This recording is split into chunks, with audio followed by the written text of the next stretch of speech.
하나님께서 교회를 세우신 목적이 무엇이라고 생각하십니까? 간단합니다. 성경을 읽어보니까 하나님의 일하라고 세웠습니다. 또 다시 이렇게 질문해 볼까요? 하나님께서는 우리를 왜 세상에 보내셨습니까? 재능도 주시고 이런 건강도 주시고 몸도 주시고 때로는 돈도 주시고 시간도 주시면서 이 세상에 보내신 이유? 간단합니다. 하나님의 일하라고 우리를 세상에 보내셨습니다. 동의하시죠? 그러니까 교회는 하나님의 일하는 곳이었고요. 교회 안에 있는 성도들은 일하는 사람들입니다. 하나님의 일을 하는 사람들입니다. 그러니까 만일 교회가 일하지 않는다면 그 놀이터, 그럼 교회 아니죠. 성도들이 일하지 않는 성도라면 그건 성도는 아니죠. 구경꾼일 뿐이죠. 질문 하나 해보겠습니다. 일꾼이 가장 행복한 때가 언제일까요? 예, 어떤 사람이 이렇게 대답하더라고요. 일해놓고 돈 받을 때. 근데 실제로 가만히 생각해 보면요, 일꾼은 일할 때가 제일 행복합니다. 일할 수 있다는 것이 얼마나 큰 행복입니까? 퇴직을 당해 강제로 내몰림을 당하든지 아니면 일할 수 있는 직장이 없다든지 얼마나 큰 비극입니까? 일할 수 있다는 것 그 자체는 정말 큰 행복입니다. 그리고 내가 조금 수고해서 남들을 행복하게 만들 수 있는 일이 있다면 그건 더욱 행복한 거죠. 악성 베토벤이라고 하는 사람의 일대기를 아주 조그마한 책자에 로망 롤랑이라고 하는 사람이 책을 한 권 썼죠. 아주 작은 책입니다. 포켓북인데요. 제목을 위대한 영웅이라고 잡았어요. 그 베토벤에 대하여 쭉 적다가 저는 은혜 받은 구절이 바로 그거예요. 베토벤이 자기 친구에게 보낸 편지의 한 구절 인용을 했는데요. 너무너무 감동이었습니다. 내가 하룻밤을 새워 동료들의 일주일 식량을 댈 수 있다는 것은 얼마나 행복하고 고마운 일이요. 베토벤은요, 위대한 음악을 작곡하고 그 명예, 그것 때문에 일한 거라기보다는 그의 편지의 일절을 보면 고향 땅에서 배고픈 자기 동료 음악가들을 이렇게 빵 한 개라도 더 보내기 위해서 밤을 새워서 곡을 쓴 거예요. 베토벤의 음악이 얼마나 위대한지 저는 음악 전문가가 아니까 잘 모르지만 베토벤의 이 마음과 그 삶은 정말 얼마나 감동적인지 모르죠. 일할 수 있다는 것은 행복입니다. 그리고 내가 조금 수고해서 남들을 복되게 만들어 간다는 것은 더 큰 행복입니다. 동의하시면 아멘. 그렇기 때문에 일할 수 있는 사람이 일을 하지 않는다면 이게 비극이에요. 못한다면 이것도 비극이에요. 일할 사람이 일하지 않으면 병이 듭니다. 일꾼이 일하지 않으면 회사가 망하고요, 나라가 무너지고요, 교회도 쓰러질 수밖에 없습니다. 이런 점에서 우리는 일을 주시는 하나님께 늘 감사해야 할 줄로 믿습니다. 별로 대단치도 않고 가진 데 없고 지혜롭지도 못한데 부족하다 하지 않으시고 나를 써주시고 직분 주시는 하나님, 그분께 우리는 늘 감사해야 하는 줄 압니다. 전 너무 감사해요. 저 같은 놈을 써주시는 하나님이 얼마나 고마운지요. 이런 점에서 오늘날 한국교회의 가장 큰 문제는 교회 안에 일꾼은 별로 없고 구경꾼만 많다는 점이죠. 이게 문제입니다. 똑같이 교인 숫자가 1000명이라 할지라도요, 10% 일꾼, 90% 구경꾼인 교회와 90% 일꾼, 10% 구경꾼인 교회, 두 교회는 천지 차이입니다. 똑같이 교족수가 1000명이라 할지라도 100명이 일하고 900명이 구경하고 그러는 교회보다는 900명이 일하고 100명이 구경하는 교회는 몇 배 일할까요? 9배 일합니다. 9배.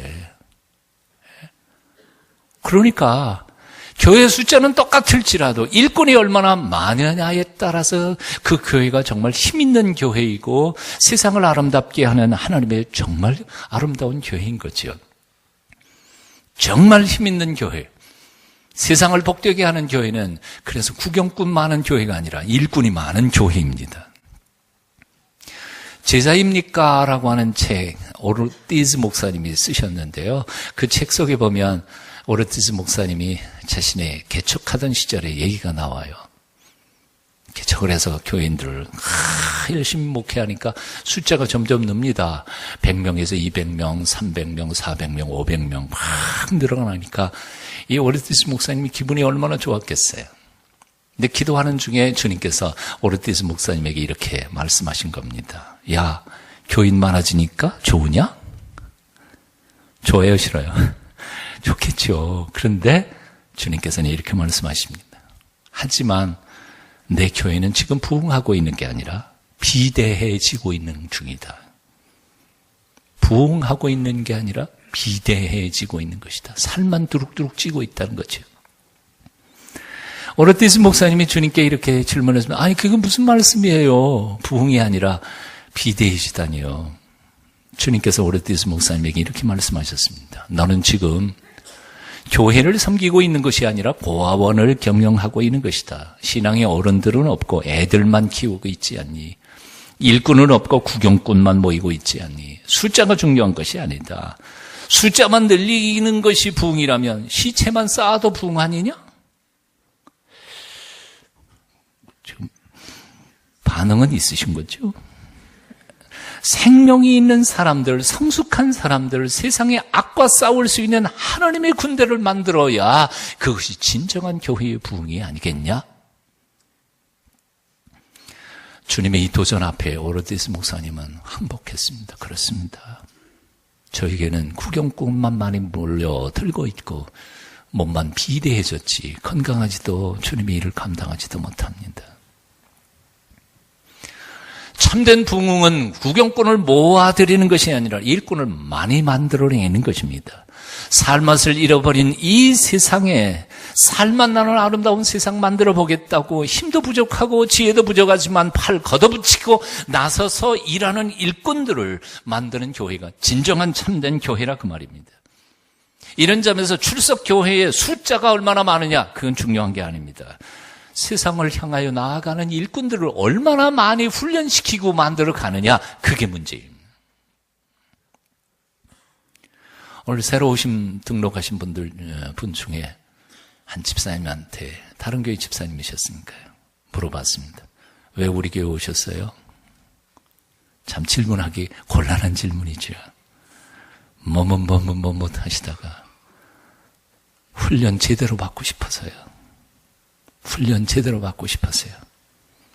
조그만 교회에 다녔는데 성경 보고 가르쳐 주시는 분도 없고 훈련 시켜주시는 분도 없고 교회 옮기면서 고민을 많이 했다는 거예요.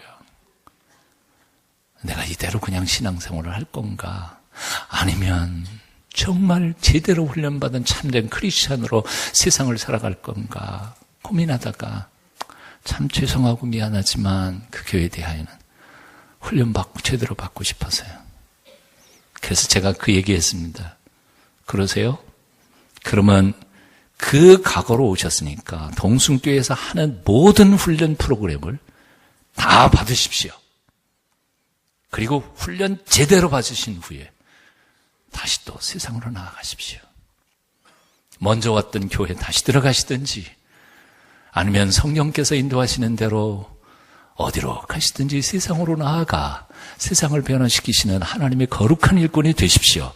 그랬더니 우리 두 분 집사님 네 분인데요. 아멘. 다 받겠대요. 다. 뭐든지 다 받겠대요.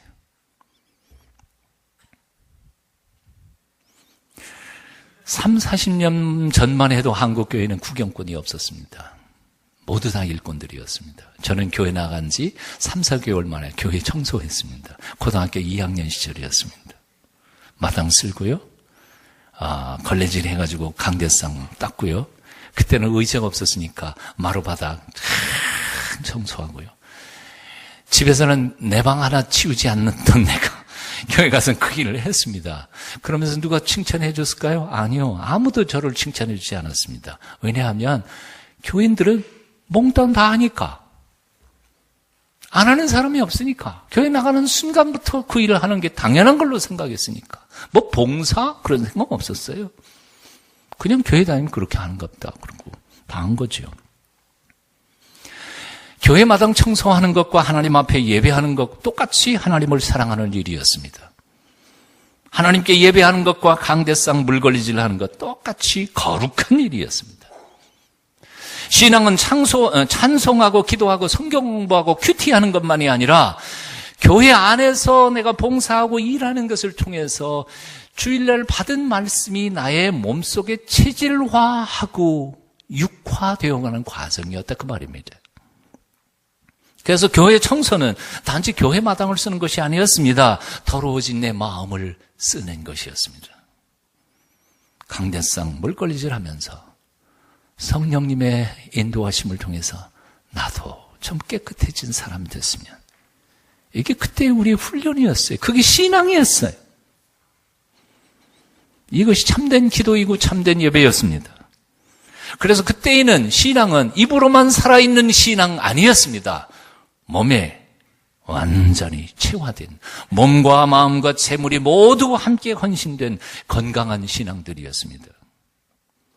그런데 요즘 성도들은 그런 말씀을 육화하고 체질화하는 과정을 생략해버린 것 같습니다. 듣기는 막 잘 들어요. 비판도 잘해요. 몸은 하나도, 손가락 하나 움직이지 않아요, 교회 안에서. 내가 헌금했으니까 그 헌금으로 청소부 사가지고 청소하면 되지. 나보고 왜 청소하라 그래? 실제로는 헌금도 제대로 안 하면서.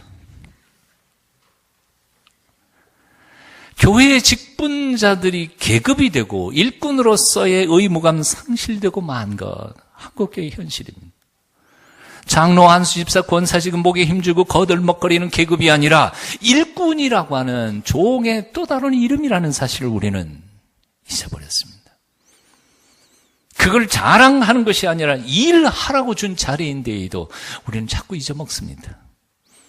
계급 같은 직함만 있고 일은 하지 않는 한국교회, 여기에 우리의 위기가 있는 것입니다. 유명한 화유강의 다리, 여러분 영화 보셨어요? 저는 한 10대 번 본 것 같아요. 너무 재미있었어요. 다리 폭파시키는 거 있지 않아요?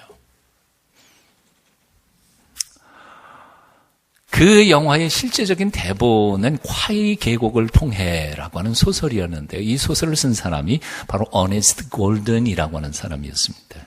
근데 이 어네스트 골든은 자기가 다른 글에서 이 콰이강 계곡을 통해 이 소설을 쓴 이유는 다음 한 줄을 쓰기 위해서였다고 표현을 했습니다. 그 다음 한 줄이 사실은 이 소설 속에 주인공의 이름으로 딱 대사로 나옵니다. 그 한 줄은 이런 것입니다. 우리 기독교인들은 섬김을 받으려고 태어난 것이 아닙니다. 봉사하기 위해 태어난 존재들입니다. 그래서 봉사를 게을리하는 사람은 기독교인이 아닙니다. 뭐라고요? 봉사를 게을리하는 사람은 크리스찬이 아니라고요. 오늘 이 아침에 좀 심각하게 우리가 자신에게 대하여 돌아봤으면 좋겠습니다. 주일날만 적당히 왔다 갔다 하면 나는 하나님 앞에서 가장 기본적인 의무는 다 했다고 착각하지 말라는 거예요. 오늘은 매년마다 우리 교회가 지키는 청지기 주일입니다. 이 날을 어떻게 맞아야 할까요? 일하는 사람 되기로 헌신하시는, 결심하시는 오늘 이 아침 되시기를 축원합니다. 일하는 사람 되기로, 구경꾼 말고 일꾼 되기로. 할 수 없는 거 하라고 그러지 않아요. 할 수 있는 거 찾아보시라는 거죠. 자, 어떻게 봉사할 수 있을까요? 오늘 사도 베드로는 이렇게 명령하고 있습니다. 각각 은사를 받은 대로 하나님의 여러 가지 은혜를 맡은 선한 청지기 같이 서로 봉사하라. 이 한 줄 말씀 속에서 우리는 봉사, 섬김의 세 가지 원리를 발견합니다. 첫 번째 원리는 이것입니다. 각각 은사를 받은 대로. 하나님이 우리에게 은사 주셨다는 거죠. 예, 받은 은사대로. 은사란 뭡니까? gift, talent. 하나님이 내게 주신 은사가 무엇입니까? 건강입니까? 몸으로. 지혜입니까? 머리로. 돈입니까? 돈으로. 시간 있습니까? 시간으로. 하나님께서 주신 은사대로 봉사하라, 섬기라 하는 것입니다. 그동안 한국 교회가 참 어려움을 겪었던 게 은사대로 봉사하는 시스템을 온전히 갖추어지지 못했던 것 때문입니다. 그래서 뭐 사람도 숫자도 적지만 은사대로 제대로 재배치하는 게 아니고 그냥 일꾼 있으면 아무데나 그냥 다 너도 일하고 너도 일하고 악보를 생전 본 적도 없는 사람 선거대에 세우고 우리 교회는 굉장히 힘들죠. 예, 딱 테스트 해가지고 목소리 테스트하고 악보 보는 거 보고 그러고 저기 세워지니까요. 한 번도 가르쳐 본 적이 없는 사람을 교사를 시키고 그러니까 자기 생각, 자기 마음대로 하니까 이게 교육이 도대체 어디로 가는지 잘 모르는 거죠. 자, 그래서 한국에 있는 교회들은 세상에서 가장 전문성이 떨어지는 기관이 돼버리고 말았습니다. 아마추어들이 하니까요. 물론 사람이 없을 땐 괜찮아요. 이것도 저것도 다 할 수 있는 거죠. 하지만 적어도 하나님께서 전문가들을 이 교회에 보내주실 때에는 그 전문가들을 통해서 좀 전문성을 높일 필요가 있는 거 아니에요? 여러분 생각해 보십시오. 하나님이 우리에게 은사를 왜 주셨어요? 은사 따로 일 따로 그렇게 하라는 게 아니라 은사를 주신 것은 그 은사로 봉사하고 일하게 하기 위하여 주신 것 아니겠습니까? 그래서 은사대로 봉사하라고 사도 베드로는 권면하고 있는 겁니다. 한번 따라해 보십시오. 돼지에게 노래를 가르치지 마라. 너는 힘들고 돼지는 괴롭다. 돼지에게 노래 가르치는 게 그게 쉬울 것 같아요? 얼마나 힘들겠어요? 돼지는 또 얼마나 괴롭겠어요? 아이고, 참. 그래서 오늘날 한국교회 가만히 보면요. 자기가 할 수 있고 하는 게 재미있는 일을 맡겨주는 게 아니라 전혀 자기 은사도 아닌 걸 일을 자꾸 맡기다가 보니까 자꾸 도망가는 거예요. 그리고는 크리스찬들이 어디에서 봉사하는지 아세요? 교회 밖에서 자기가 하고 싶은 거 자원봉사해가지고 거기 가서 시간 내고 돈 들이고 얼마나 봉사 열심히 하는지 몰라요. 교회 밖에서 봉사하는 크리스찬들 얼마나 많습니까? 근데 그거 하면서도 즐거워요. 왜? 자기가 하고 싶은 거 하니까요. 그러니까 돈 투자해서도 봉사해요. 왜 교회가 그렇게 못할까요? 우리 교회는 그래서 오래전서부터 아예 조직부서에서 은사개발부, 개발팀이라는 것을 만들었습니다. 그래서 성도들이 어떤 은사가 있는지를 찾아냅니다. 그래서 MBTI 검사도 하고요. 뭘 재미있게 그리고 잘할 수 있는지를 테스트한 후에 그 본인이 할 수 있는 은사대로 각 부서에 이렇게 배치해서 일할 수 있도록 일하는 게 즐거울 수 있도록 행복할 수 있도록 배치하고 있습니다. 꼭 아직까지 그거 모르셨던 분이 있으시면요. 은사개발부 찾아보십시오. 그러면 여러분들이 꼭 어디로 봉사할 수 있는지 안내를 잘 해주실 것이라고 생각합니다. 나는 내 재능이 뭔지 은사가 뭔지 잘 모르겠다. 그렇게 생각하시는 분 있으세요? 예, 그런 분이 있을 거예요. 어떻게 할까요? 오늘 신청서 난을 쭉 읽어가다가 제일 마음에 드는 거 하나 찍으세요. 그리고 해보세요. 시도도 해보지 않고 나는 은사를 모르겠다. 그러면 백날 죽을 때까지도 모를 거예요. 하지만 해보시다가 보면 이거 아니네. 그럼 내년엔 딴 거 하면 되잖아요. 후年또 딴 거 하고 그러다가 보면 내 은사를 찾을 수 있을 겁니다. 빨리 찾으세요. 그래서 자기가 찾은 은사에 대하여 여러분들이 노력하고 훈련하다가 보면 어떻게 해요? 여러분의 분야에서 달인이 되시기를 축원합니다. 달인이요. 그 달인들 보면 참 잘하잖아요. 예. 세상에 나는 제일 감동받은 게 바로 그거예요. 풍선 7개를 탁 색깔로 해놓고 식당에서 이거 칼질 하시는 분이 땅 해가지고 6개만 딱 터뜨리고 1개는 남겨놓는 거. 와, 제가 뭐 죽을 때까지 검도를 해도 그렇게는 못할 것 같아요. 그게 달인이 아니에요. 풍선이 얼마나 얇은데 그 7개 중에 6개만 탕 하고 1개는 안 터뜨리게 할 수 있을까? 자기 분야에서 최선을 다하면 그렇게 된다는 거죠. 오늘은 바로 내년도 2014년도에 봉사 지원하는 날입니다. 여러분 신청서 주보사에 받으셨습니다. 꼼꼼하게 살펴보시고요. 헌신하실 수 있기를 저는 이렇게 말씀드리고 싶습니다. 동순교회 교인들은요, 한 사람도 구경꾼이 없이 다 일꾼이 되시기를 축원합니다. 첫 번째 원리는요, 봉사의 첫 번째 원리는 은사 받은 대로입니다. 여러분 하시면 즐겁고 행복하고요. 하면서 효과적인 거. 두 번째로요, 은혜 맡은 청지기처럼 봉사하라고 오늘 본문은 말씀합니다. 한번 따라해 보실래요? 은혜 맡은 청지기처럼. 청지기가 뭐예요? 주인의 재산을 대신 맡아가지고 관리하는 사람이 청지기입니다. 그러니까 자기 재산 관리하는 거 아니거든요. 그래서 여기서 우리가 얻을 수 있는 굉장히 중요한 메시지가 있습니다. 여러분 아무것도 가지지 못했어도 하나님의 청지기가 될 수 있습니까? 없습니까? 있습니다. 왜?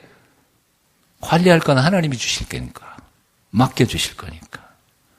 얼마나 많은 사람들이요, 하나님 앞에 봉사하고 일하는데 핑계가 이런 거예요. 저는 아는 게 없어서, 가진 게 없어서, 몸도 허약해서, 저는 못해요.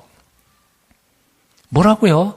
하나님 맡겨주신 선한 청지기처럼 이라고 표현했습니다. 내 것 가지고 하는 게 아니에요. 하나님께서 내가 관리할 것을 주실 거예요. 그 사역을 감당하는데 내가 건강이 약해요? 그러면 건강도 주실 줄로 믿습니다. 그 일 감당하는데 돈이 없어요? 돈도 주실 줄로 믿습니다. 그거 감당하는데 머리가 좀 모자라요? 지혜도 주실 줄로 믿습니다. 여러분 생각해 보세요. 어떤 주인이 일꾼을 불러다가 우리 집에 일을 시키면서 재료도 안 주고 돈도 안 주고 네 알아서 해라. 그런 주인 봤어요? 그럼 안 해요. 안 하고 가면 될 거 아니에요. 예. 주인이 일꾼 일 시킬 때는 반드시 일할 재료와 돈과 시간 공급해 주는 게 당연한 거 아니에요. 하나님이 우리를 들어 청지기로 쓰실 때에는 하나님이 그 일을 하는데 필요한 모든 것 공급해 주시지 않겠어요? 순복음교회 역사상, 여의도 순복음교회 역사상 조용기 목사님하고 면담해가지고 10분 만에 선교사로 파송 결정한 여자 선교사님 한 분이 계시다 그래요. 이제까지 그래 본 적이 없었다는 거예요. 아프리카로 가신 선교사님 한 분인데요. 정말 사역을 많이 하더라고요. 그래서 제가 이렇게 질문을 해봤어요. 선교사님, 그렇게 일 많이 벌려놓고 성교비 안 오면 어떡해요? 돈 없으면 어떡해요? 그랬더니 웃으면서 이렇게 말해요. 간단하죠. 안 하면 되죠. 그래서 짓궂어가지고 아니 생활비도 안 오면 어떡해요? 그랬더니 간단해요. 도로가 오면 되죠. 철수하면 되죠. 하나님이 돈 안 주시면 못하는 거고 먹을 거 안 주시면 한국 돌아오면 되고 간단해요. 주시니까 하고 주시니까 먹고 살고. 신앙이라는 게 너무 심플해요. 안 그래요? 교회 안에서도 여러분 걱정하지 마세요. 하나님이 다 공급해 주시는 우리는 청지기일 뿐이니까요. 아멘. 네. 난 못하겠다고 하지 마십시오. 근데 이 청지기에 대하여 우리는 굉장히 중요한 메시지가 하나 더 있습니다. 청지기는 종 같지만 종 같지 않은 주인 같은 종이라는 거죠. 구약 성경을 주의 깊게 읽어보면 청지기는요, 종인 것 같은데 종이 아닌 사람이에요. 왜냐하면 주인의 재산을 맡아서 잘 관리하다가 주인의 재산을 잘 이렇게 늙히면 주인이 딱 보고 어떻게 해요? 청지기 불러가지고 보너스 그리고 줍니다. 상도 주고요. 종은 일 시켜서 상 줍니까? 아니요. 종이야 뭐 지가 할 일을 한 것뿐인데 종에게 무슨 상을 줘요? 안 줘요. 근데 청지기는요. 상 줘요. 더 읽어가다가 보면 청지기는요. 주인 마님이 상속자가 없을 경우에는 그리고 돌아가시면 누가 상속자가 돼요? 청지기가 상속자가 돼요. 다시 주인이 된다고요. 그러니까 청지기는 종인 것 같으면서도 주인이고 주인인 것 같으면서 종인 사람. 참 묘한 존재예요. 하나님이 우리를 청지기로 부르셨어요. 그래서 하나님 나라를 우리에게 상속시켜 주신다고 안 그랬던가요? 그리고 종인 것 같으면서도 하나님은 우리에게 이 동순교회라고 하는 분깃을 우리에게 주셨고 그 분깃 속에 각자에게 주신 역할과 그리고 사명들을 맡겨주셨어요. 그게 여러분의 분깃이에요. 그걸 가지고 최선을 다해서 나의 최선을 다해서 감당하다가 보면 하나님이 어떻게 해요? 그 분깃에 대한 상급과 복을 하나님이 예비해 주시는 줄로 믿습니다. 그 얘기는 뒤집어서 표현하면 우리는 종이면서도 사실은 이 교회의 주인처럼 봉사하고 섬겨야 된다는 거죠. 예? 우리는 영원한 하나님의 종입니다. 하지만 이 교회에 맡겨주실 때, 청지기로서 맡겨주실 때 종처럼 수동적으로 일할 사람들이 아니라 능동적으로 마치 이것이 내 것인 것처럼 주인처럼 일해야 된다는 거죠. 어떤 기록에 보니까 그렇더라고요. 돈 받고 일하는 파출부 아줌마하고 그 집의 주인인 가정주부하고 일할 때 효율성이 얼마 차이 나는지 아세요? 똑같은 일이에요. 네, 파출부 아줌마 일하는 거하고 진짜 그 집의 주인 가정주부가 일하는 거하고 3배 차이가 난다는 거예요. 3배 차이. 이게 내 일이 아니라 남의 일이다 생각하면 3분의 1밖에 효율이 안 나는 거예요. 이게 내 집이다 그러면 똑같은 일을 해도 3배를 일할 수 있다는 거예요. 기쁨으로. 사랑하는 여러분, 이 동순교회는 저와 여러분에게 주신 하나님의 분기심을 믿으십니까? 잘 감당할 때 이것을 통하여 하나님께서 나의 가정과 나의 삶과 내 후손들과 나의 인생과 그리고 나의 미래에 하나님의 은총과 상급으로 풍성하게 채워주실 줄로 믿습니다. 종처럼 일하지 마세요. 아이 뭐 교회 부흥하면 서목사나 좋지. 그런 소리 하지 말라고요. 세 번째로 우리가 생각할 것이 있습니다. 함께 따라해 보시겠습니다. 서로 봉사하라. 서로 봉사하라. 왜 하나님께서 우리 각자에게 다른 은사를 주셨을까요? 왜 신앙 경험을 다른 다양한 경험을 하게 하셨을까요? 왜 똑같은 은사를 주시고 똑같은 신앙 경험을 하면 생각이 하나고 뜻이 하나면 얼마나 일하는데 쉬울까요? 근데 왜 다 다르게 지으시고 다른 은사를 주시면서 다른 경험을 가지고 다른 생각하면서 살게 하셨을까요? 이유는 간단합니다. 서로 도우라고.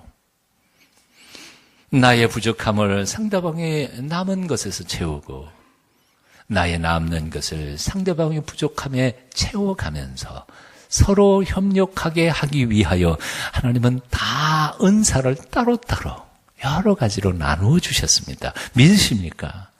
그러니까 우리는 혼자서는 못 사는 존재들이에요. 서로 봉사하고 섬겨야 돼요. 목사는 장로님들을 섬기고 장로님들은 또 목사를 섬기고 영적 지도자는 평신도들을 섬기고 평신도들은 영적 지도자들을 섬기고 피착 아래 서로 봉사하고 섬길 때 하나님의 놀라우신 기적이 우리의 삶 속에 나타난다 그 말입니다. 구세군의 창시자 윌리엄 부스는 아주 병약한 사람이었었다고 합니다. 젊은 시절 병원을 찾아갔더니 의사가 충격적인 말을 전해주었습니다. 당신이 이 몸 상태로 그냥 살다가 보면 1년 안에 죽습니다. 그러니 아무 일도 하지 말고 지금 당장 지금부터 무조건 푹 쉬세요.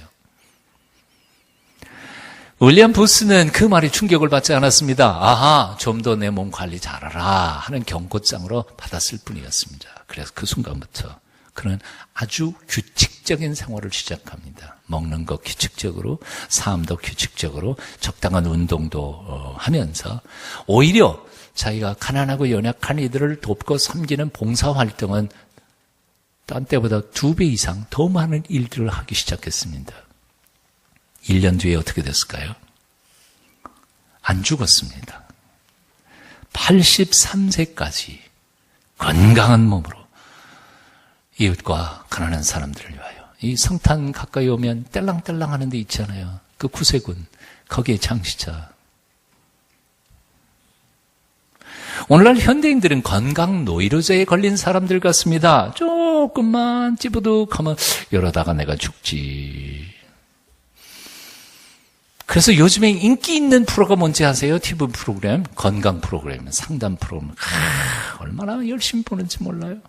몸에 좋다는 건 다 먹어요. 좋은 선생님, 의사 선생님 쫙 기록해놨다가 제가 그렇게 내 몸을 아낀다고 해서 건강하게 살아가는 것일까요? 아니요. 결국 우리의 죽고 사는 문제는 누구에게 달렸어요? 하나님 손 안에 있습니다. 검도 8단의 사범님도 척추에 이렇게 눌려졌다 그래요. 그래서 쉬셔요. 얘기를 듣는 순간 저는 검도한다고 오래 사는 거 아니구나. 잘 들어야 돼요. 헬스한다고 오래 살 것 같아요? 예? 아니요. 죽고 사는 문제는 하나님 손 안에 있어요. 좋은 거 많이 먹는다고 오래 살 것 같아요? 아니요. 하나님이 살리시면 의사가 아무리 사형 선고를 내렸어도 우리는 반드시 살 겁니다. 하지만 하나님이 데려가시기로 작정하셨으면 의사나 어떤 약이나 이 세상에 내 목숨 살릴 수 있는 사람 아무도 없어요. 그러므로 여러분의 목숨과 몸을 하나님의 손에 맡겨드리십시오. 그리고 규칙적으로 검소하게 몸을 잘 관리하십시오. 그러면서 열심히 주님의 명령처럼 서로 봉사하십시오. 섬기십시오. 하나님께서 우리의 인생을 책임져 주실 줄로 믿습니다. 코에 숨결 하나만 떨어지면 그 순간에 썩어가는 이 몸뚱아리 너무 아끼지 말라 그 말이에요. 어떤 분의 기도가 제게 너무 감동입니다. 내 몸 병들어 죽지 않고 달아 없어지게 하소서. 달아 없어져요. 아끼다가 뭘 하려고요. 달아 없어지게 하소서.